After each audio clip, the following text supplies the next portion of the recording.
Hello everyone. In today's video, you're going to see what happens when air traffic congestion results in 30 minutes of delay vectors and a traffic alert between two IFR aircrafts. This video is styled more as a debriefing. Things are going to become pretty chaotic and it's fairly difficult to keep up with things.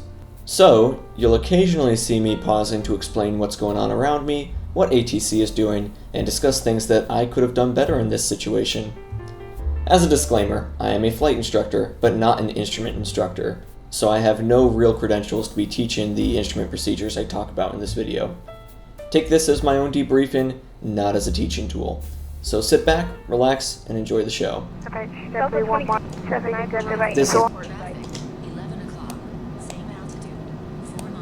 Legion 1 sound the respondent to an RA.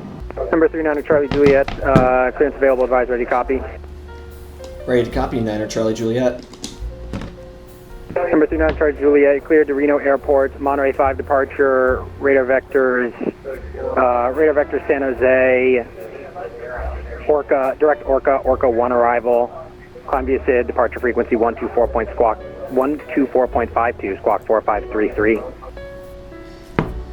Alright, clear to the Reno Airport, Monterey 5 departure, radar vectors San Jose, then Orca 1 arrival. Altitude will be climbed via the SID. Departure frequency, I got 124.52, squawk 4533, citation 9er Charlie Juliet. Number 9 Charlie Juliet, read back correct. Alright, departure briefing, winds are out of 310 at less than 10 knots. We'll be planning on taking runway 28 left. That'll give me 7,000 feet of runway, and actually 7,100 feet of runway, and we're going to require 2,700 feet of that. If anything happens before V1 of 95, we are going to close throttle, apply max braking, slam it into reverse. If anything happens after V1, we will delay our rotation to V2 of 117, climb out and deal with the issue in the air. Otherwise, our normal plan is going to be V1 of 95, VR 103, V2 117, and FTO 185. For our departure, we are going to fly the Monterey 5 departure, radar vectors to San Jose. We'll be up to 7,000 feet. Expect 278, so runway heading until we hit 1,100 feet. Then go ahead and make that right-hand turn, 329er, then expect radar vectors from there, level off at 7,000 feet, and I'll go ahead and reduce my power to 80%. Any questions, comments, or concerns? Nope, that's going to be all. This departure actually ended up okay. The only issue with my briefing here is more apparent if we pull up the Monterey 5 departure plate. I briefed the first two vectors correctly, 278 until 1100, then 329. But you can see that from there, we're supposed to intercept the 264 radial of the Salinas VOR all the way to Shui. I did know that I would have to do that, but I didn't brief it because I thought my RNAV equipment would take care of that radial intercept. That did not end up happening, so you're going to have to see me scramble to fix that in the air. Number 39 Charlie Juliet, traffic on 8 mile final, runway 28 left, clear for takeoff. 28 left, clear for takeoff. We'll keep it quick. Citation 9er Charlie Juliet. Alright, you heard him. Traffic's 8 mile final, lights on, pulse lights on, ice protection set, exterior lights set, flight controls one last time, free and correct. Let's actually keep the power in and keep it moving here. And that's the takeoff checklist complete. Number Finals clear. 350 Kilo Romeo, descend to maintain 1-2000. Maintain 1-2000, 0 Kilo Romeo.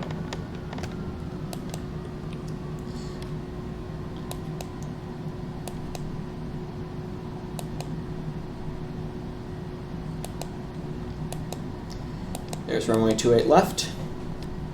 Let's go ahead and start to increase that power.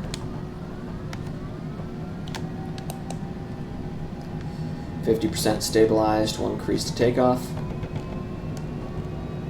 Takeoff power set. Engine stabilized, airspeed alive. 80 knots. V1, rotate. Past V2, positive rate of climb, gear up. And further jet 530, Victor just wants to confirm clear to land 28 left. And I'm going to go ahead and reduce my engine power. I know we just got a Victor, affirmative, lag clear spike left there. at departing traffic, 30,000 Flight level feet past change. departure end. And we Roger, should Victor, start Victor, that Victor, turn now. I'm going to go ahead and punch head in mode on because I see that's not working out as well as I'd hoped.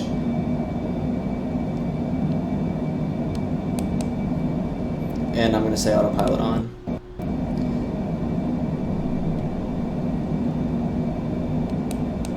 Number 350, Kilo Romeo, contact NorCal approach, 133.905. Go ahead and bring that first notch of flaps up 123.905, now that we're thanks, stabilized. Kilo Gear is Romeo. up. Departure, Citation Niner Charlie Juliet's passing 3.7. Number 39 Charlie Juliet, radar contact. Alright, we're going to continue on this departure for now.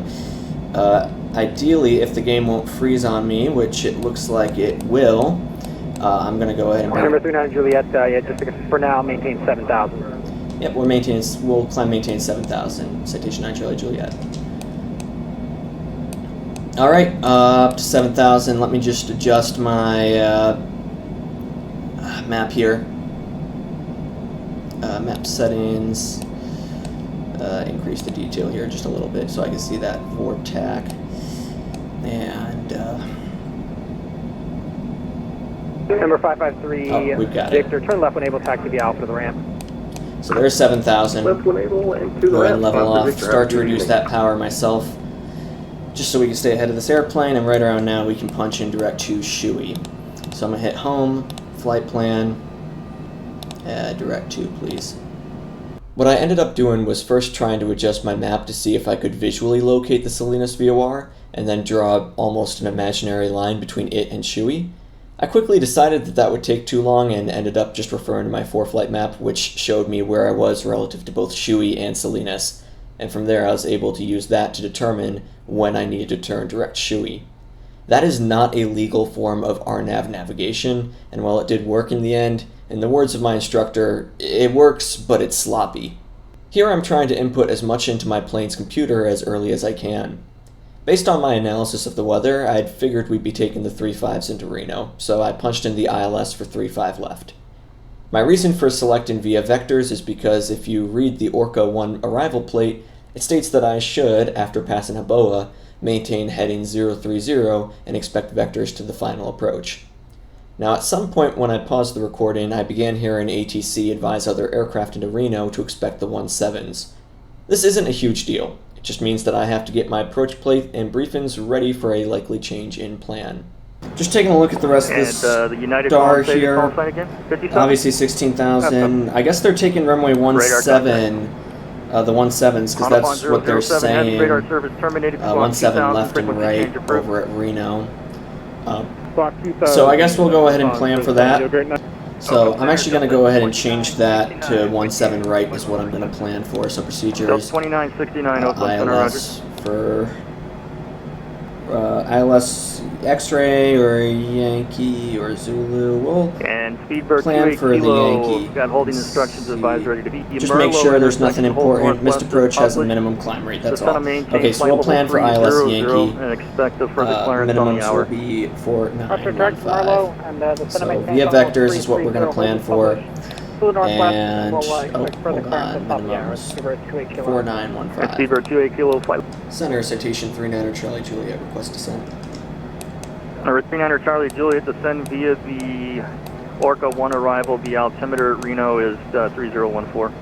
3014 will descend via the Orca 1 arrival. 9 Charlie Juliet, thanks. That. All descend via Orca 1 means is that I'm going to have to strictly follow this arrival plate. So descend and maintain 16,000, fly the course to Haboa, then maintain 030 until I receive vectors for the approach. Reno Tahoe International Airport HS information echo. 2355 Zulu. Northwest is public. 1270 0110. Visibility 10. Visual approach to use. Landing and departing runway 17 left and 17. Notices to air mission. IRNO back course operational. Hazardous weather information for Nevada. California available from flight service station. Low level wind shear eddies in effect. Moderate turbulence reported below 16000 feet. Flow at in effect for KSFO. Class. KSAN. Advise on initial contact.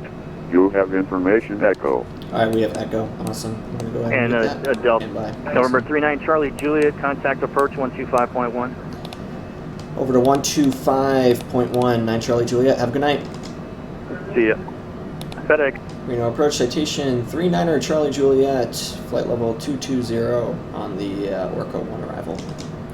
For 39er Charlie Juliet, NorCal approach, Reno altimeter 3014. 3014, 9 Charlie Juliet. I guess they are covered by NorCal. Oh yeah, they are. It says it right there. I'm goofy. After we pass a BOA, I'll punch head-in mode on to maintain 030 head-in until I'm told otherwise by approach. So yeah, we'll reduce to 250. There's no need to be going too fast considering how close we are to Reno. Approaching Reno, I realized I still hadn't obtained my landing performance yet. This was a mistake on my behalf. It really should have been done before we started our descent. Now I'm getting behind the airplane as I'm expecting to be vectored for approach any moment now, and as you'll see, I'm going to have issues getting the correct performance put in. Squawk We're going to have 9,000 feet. They're going to say they're going to need 3,000. This is still set for 3-4 left. Let me just go ahead and see if I can't change. Yeah, 2327, turn left, heading left is what we're still playing for, 240. or 16 left. Turn Whatever. left, heading 240, Doesn't matter. 2327. Oh, I fucked that up. What I did here was, in an attempt to tell my computer that we're taking runway 17 left, was accidentally reload the arrival. Uh-oh, it wants me to go. Ticket 170, 1000 on the MSO3. There we go. That might work out, right? Activate the Menace thing? Okay. Legion 170. To fix that, I resumed our planned leg to Hoboa. In other words, the airplane thought that since I had reset it, that I wanted to retake the entire arrival back to Hoboa. I had to tell it no, we've already passed Hoboa. We still haven't received vectors yet. At this point, I'm looking at the traffic around Reno in front of us. He's on the arrival into the 17s at Reno, and we appear to be on converging courses. I'm not too worried about this at this point. He's still 20 nautical miles out, and given we're covered by approach, we should be safe. Just something to be alert of. However, only 30 seconds later, I realized that our altitudes were going to be very close by the time we crossed courses, and you'll start to see me realize the situation. It's a good thing we left traffic on. 2350, turn left. I'm gonna ask them if they still want me on this heading, just looking at all this traffic. Walker I gotta 2570 NorCal raise. approach. I gotta raise an alert here. Hold on. Oakland We've got altimeter traffic. 2992. You guys gotta hurry this up. We've got traffic on final. 292, we have Romeo. The reason I'm saying this is because I am going to soon be desperately trying to chime in to alert ATC of the situation, and as you can see, with how congested the frequency was, that was going to be difficult. Walker 2570, turn right heading 350, descend and maintain 7,000 vectors for traffic. 350 and repeat the altitude for Walker 2570. No, don't repeat the altitude. Delta 2327, airport, like 10 to 11 o'clock, 20 miles reporting. Yeah, hold on, guys. Airport 20 miles, Iowa reporting site Delta 2327. NorCal, repeat the altitude for Walker 2570. Oh my god. Walker 2570, descend and maintain 7,000, turn right heading 350 vectors for traffic. After only 30 more seconds, 1 minute after I recognized the hazard, he's now only 5 miles out, 600 above, and descending. What should have been a brief transmission from ATC to Walker 2570 was dragged out by him forgetting the altitude. I want to stress that this near miss was not 2570's fault. We all miss transmissions sometimes, and it's much better to ask for clarification than to guess your altitude wrong. Additionally, what should have been an additional 5-second transmission was made a lot longer by ATC given instructions to Delta 2327. Overall, this is just really bad timing. While it's easy to blame ATC and the frequency congestion, ultimately I identified the hazard almost a minute prior. I should have chimed in on the frequency to alert ATC regardless of if someone else was trying to talk. Additionally, as pilot in command, I have the authority to deviate from an ATC instruction if such an instruction compromises safety. I knew that following the star as assigned by ATC was going to result in at least a near miss, and I failed to use my authority to prevent it. Right, 350 down 7,000, Walker 2570. Okay, Delta 117, you got the right This is- door. 11 o'clock, same altitude, 4 miles. Okay, JetBlue 119, chance we can get the right door. JetBlue 11. No. Approach Citation 39 Charlie Juliet. Do you still want me on this altitude, or the correction, this heading? I just had an RA go off. Legion 170 responded to an RA. Legion 170, roger. Advise when you're clear of the traffic. Legion 170, we're clear of the conflict. We're back on the STAR. I requested a different head-in or altitude when what I should have done was announce that I was responding to the RA as the Allegiant flight did. Ultimately, the near miss never exceeded a simple traffic advisory, but it was still much closer than it should have been. Approach W11, we're overshooting, go on. Number 39er Charlie Juliet, turn left heading 250. Left turn heading 250, 9er Charlie Juliet. For 39er Charlie Juliet, turn left heading 150. On the rollout airport would be 12 o'clock 20 miles, report in sight. Left to 150, and we'll report the airport in sight, 9er Charlie Juliet. What's happening now is I've been vectored to make essentially a 270 around and report the field in sight. I'm still at 16,000 feet and 25 miles to the north. There's two things that ended up screwing me over here. I should, at this point, be doing my approach briefings and checklists. I haven't been told what runway to expect yet, and for as far out as I am, I was mentally prepared for more vectors prior to making the approach. Because of this, I'm going to get even farther behind the airplane. Second, the vector I was given was not going to line me up for the airport. I saw on ForeFlight that it might be slightly off to my right, as indicated by ATC. In reality, as you can see, I was nowhere near aligned with Reno. This isn't really ATC's fault. He told me to maintain that heading and report the field in sight. So as long as I reported it in sight, I could fly as needed while maintaining visual with the airport to get myself aligned to whichever runway they'd assign me. What you'll see here is that these factors combined are going to throw me off pretty badly. I have a feeling the airport's going to be down in this valley somewhere. I'm just going to use my iPad to see where the airport physically is for me. What's going to make things more difficult is that my flight computer still thinks I'm taking runway 34 left, and telling it to resume an approach to the runway isn't going to work.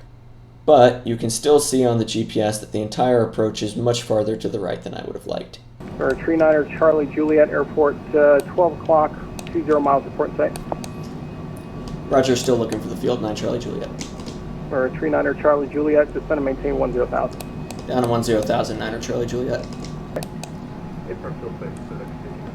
FedEx 1802, heavy clear visual approach runway 17 right.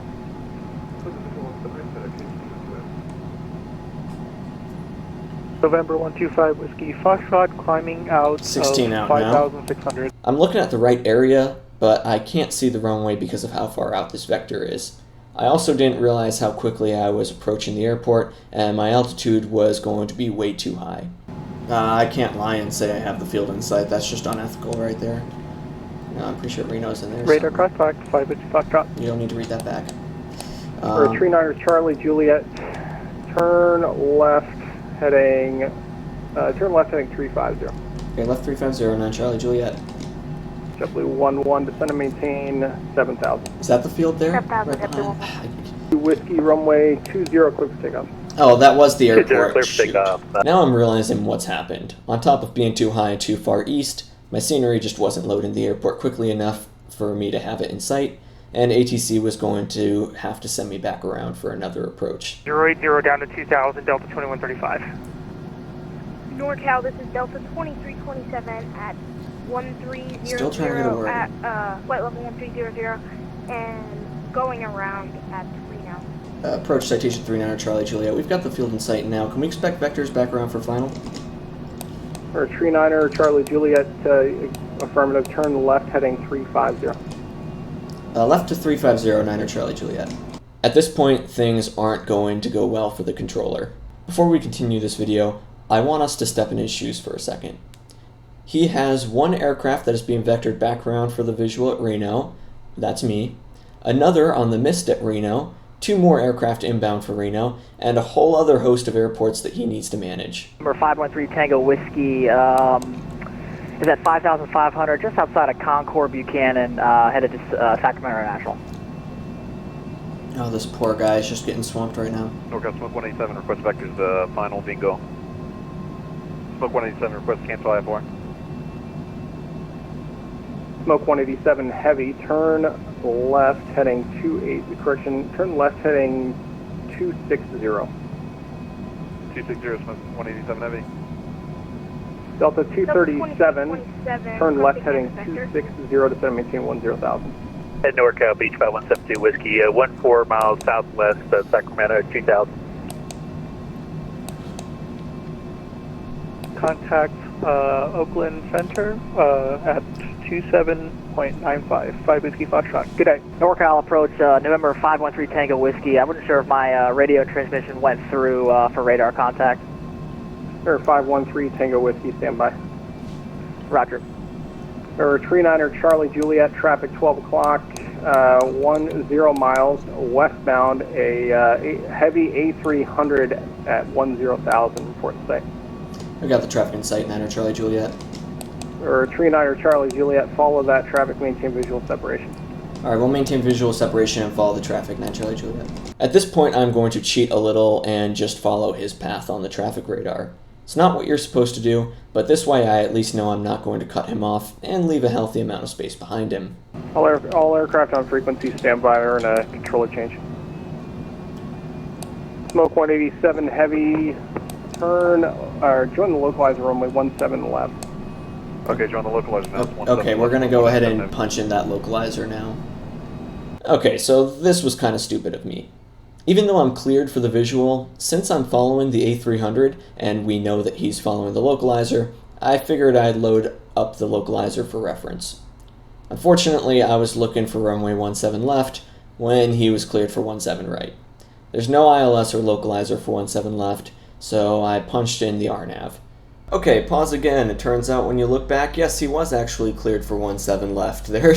Once again, there's no localizer for 17 left, so it still was stupid of me to try and load up the RNAV instead, but yeah, no, he was cleared for the localizer 17 left, which doesn't exist. Here's what the RNAV looks like for 17 left.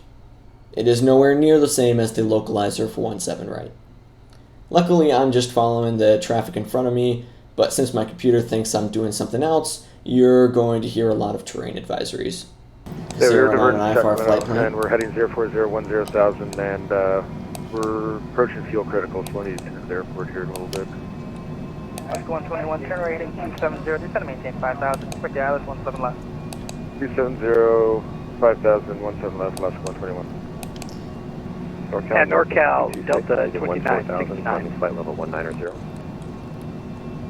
I'm going to reduce 220, going to go ahead and swipe this around. At NorCal Beach 5172 Whiskey, 30 miles Yeah, there's the southwest terrain alert. Sacramento, I've got it in runway sight.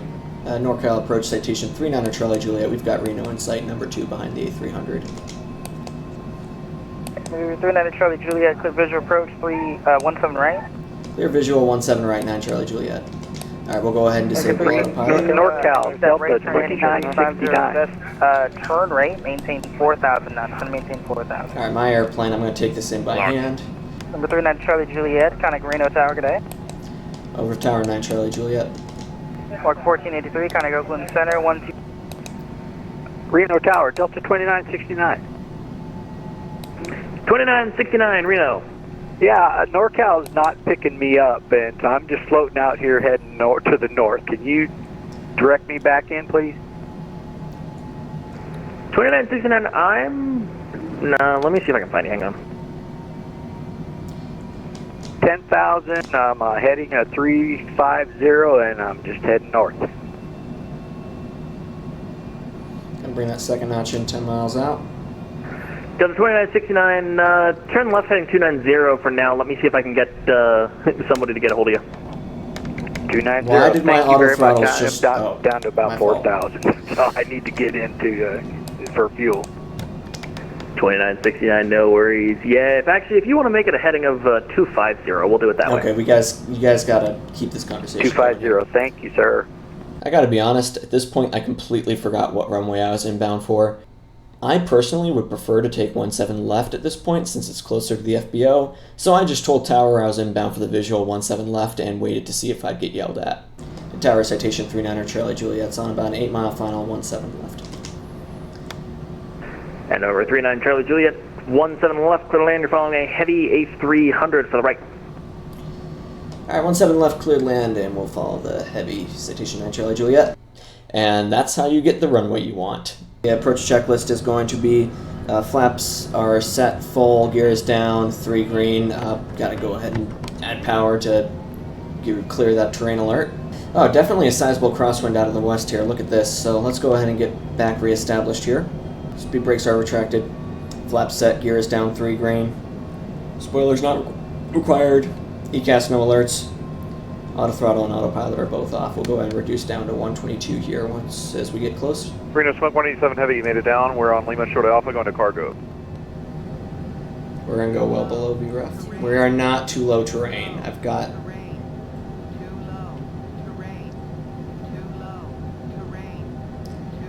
17 left identified. 50, 40, 30, 20, We're going to float a little bit. 10,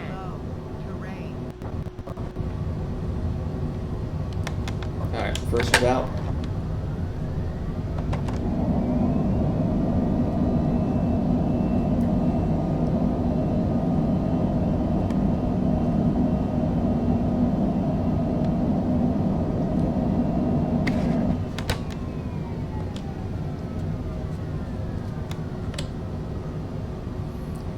Alright, Tower 29. went ahead and made it back. Let's go ahead and taxi literally just right up here. Probably put it next to this citation. Or we'll park it up there, why not? You know what, let's go ahead and taxi Tower 2969. just out in front of here. 2969. We'll park it here. Any luck getting a hold of NorCal? Oh, shoot. They're trying to figure their stuff out. They're kind of down the tubes right now. Do me a favor, turn left heading 160. 160, thank you. Upon debriefing, you'll see me point out how far behind the airplane I was. For example, those landing checks should have been done a while ago, and I should have more thoroughly briefed my approaches and runways. The question of am I taking 17 left or 17 right shouldn't exist when you're contacting tower on an IFR flight plan. I feel pretty bad for the controller. One guy covering that much airspace with that many airplanes is nearly impossible, and I know I kind of contributed to that shit show by not having the field in sight, so if the controller's watching this, I'm really sorry about that. To debrief, actually there are a few serious points I want to make. I actually got a little bit behind the airplane starting that descent. I was a little bit focused on, wait, am I taking the 17s? Am I taking the 35s? 17 left or right? Am I taking the visual? And because of that, I ended up getting behind the airplane. I should have been going through those approach and descent checklists earlier and getting the performance data the best I could, at least, before we were on the approach there. So that's honestly my fault. I got behind the airplane. I got distracted by trying to figure out what was going on with approach. The departure went pretty well, though. I'm happy with how that went. Compared to my last experience with VATSIM, I'm going to actually go ahead and send that upload that video probably next week. I'm delaying that because I actually made some pretty serious mistakes in that, and I want to be transparent about them. I feel bad for that NorCal controller. I think he got a little bit behind things in terms of like notifying me what approach was going on. I was kind of being vectored there for a long time, and part of that was on me. I should have had the airport in sight when I actually did. I wasn't sure if that was the runway or not, so I didn't report it. Which is what you're supposed to do, but it ended up kind of creating a clusterfuck down the road. So that's honestly on me. I know, though, at the same time that he got absolutely swamped there at the end, and I'm sure he's tired. Just some things to reflect on is just staying more on top of the airplane and staying on that approach. But I think overall, it was a good experience, you know, because this stuff happens in real life with all these delay vectors. So anyways, I'll go ahead and see you guys another time. I'm going to head off now, so you guys all have a great night, and I'll talk to you all very soon. See ya! He told me to maintain that head-in and then report the field in sight. So as long as I can report it in sight, I just need to... fuck. As long as I reported it in sight, I could maintain that... Fuck me. Citation 39er Charlie Juliet, Oakland Center, climb and maintain flight level 350. Flight level 350, 9 Charlie Juliet. Thanks. And yeah, you actually want to go that high? You're not that far from Reno. You only, how about 29? You want to watch this thing climb? But if it works better for you, we'll take 290. And number 39 Charlie Juliet, climb and maintain flight level 390. Excuse me, 290. Okay, we'll take 290. Citation 9 Charlie Juliet, no problem. Shut the hell up, you guys. Okay, sorry, that was rude.